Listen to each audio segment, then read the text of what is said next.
Hey guys, আমি আপনাদের Tom. তো আজকে আমি রিভিউ করবো বর্ডার টু নিয়ে।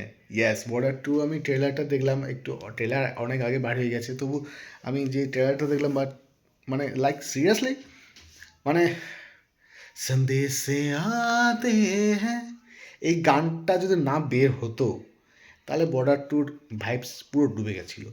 ঠিক আছে, যা ভিএফএক্স দেখলাম, মানে কি বলবো আর।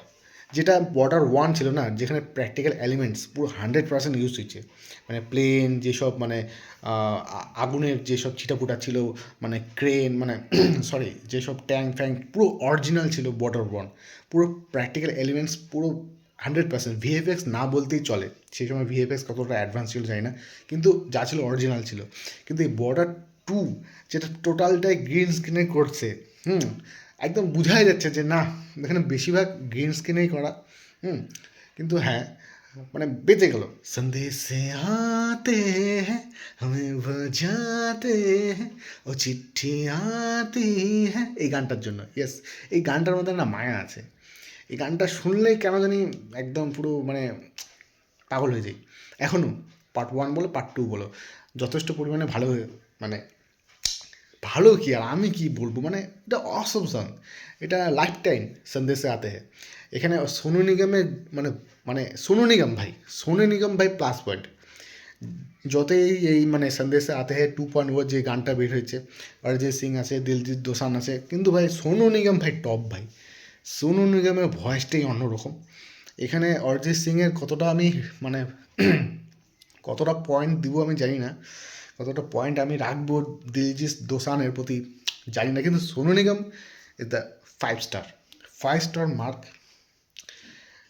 অসম। এখানে সানি দেওয়াল আছে। আই থিঙ্ক অক্ষয় খান্না যদি থাকতো আরও বেশি বেশি ভালো লাগতো। আমি জানি না বর্ডার টু এটাকে সিকুয়াল না সিরিজ মুভি হচ্ছে, কিন্তু আইডিয়া নেই। সিকুয়াল হলে তো খুবই ভালো, আর সিরিজ হলেও ভালো। সিরিজ মানে কি, নতুন গল্প, জাস্ট নেম প্লেটটা ওটা হবে বর্ডার টু, এরকম সামথিং। তো আমি তো দেখার জন্য খুবই এক্সাইট ভাই, বর্ডার টু দেখার জন্য। কারণ বর্ডারের এইসব আর্মিদের সিনেমা খুব ভালো লাগে, অ্যাকশন প্যাক থাকে, রোম্যান্স থাকে, দেশের প্রতি একটা ব্যাপার থাকে, থাক থাক থাক থাক ব্যাপার। ঠিক আছে। তো বর্ডার টু, বরুণ ধবনে তো প্রচণ্ড পরিমাণে অনেক লোক খিস্তি মারছে ভাই এই বর্ডার টু এর জন্য।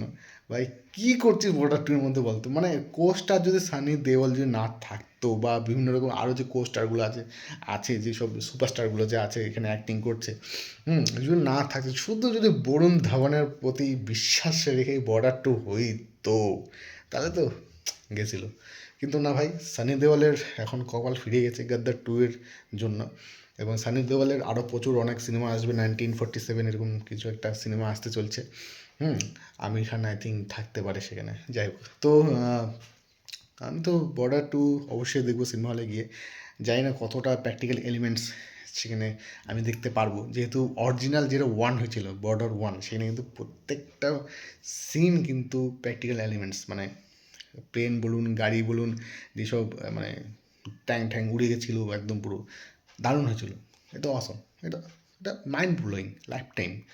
বর্ডার টু এটা golden day, Border one, sorry one. Border two কতটা গোল্ডেন হবে, কতটা মানে লাইফ টাইম কালেকশন করতে পারবে জানি না, কিন্তু ধুরন্ধরকে যদি টপকায়, ধুরন্ধর যদি টপকায়, তাহলে ভাই বর্ডার টু অসম। ধুরন্ধর এখন টপে আছে, বর্ডার টু ফিঙ্গার ক্রস যাবে। এক্সাইট আছি দেখার জন্য, পাবলিকও এক্সাইট আছে, যেহেতু সন্দেশে আতে হ্যাঁ গানটা হিট, গানটা হিট, গানটা অল টাইম হিট। ঠিক আছে। তো বর্ডার টু কতটা আপনারা পছন্দ করবেন বা দেখতে যাবেন, অবশ্যই কমেন্টসে জানাবেন। আর আমার চ্যানেলটা যদি ভালো লাগে, অবশ্যই like share subscribe. Thank you very much. Border two.